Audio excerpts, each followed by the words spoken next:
To illustrate how sound insulation works and what we actually need it for, I've brought along a little experiment.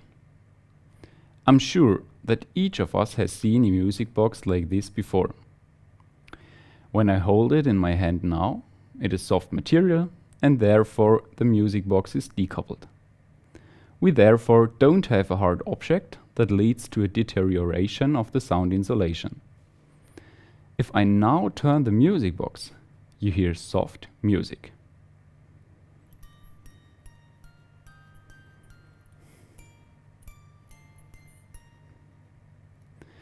Even a small pebble with a contact area of about half a square millimeter will worsen the sound insulation or affect the decoupling. Is it louder or quieter? Listen.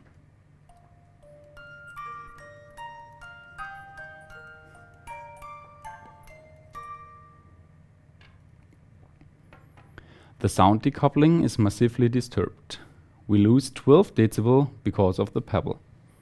Even as low as 10 decibel, we perceive a doubling of the sound effect.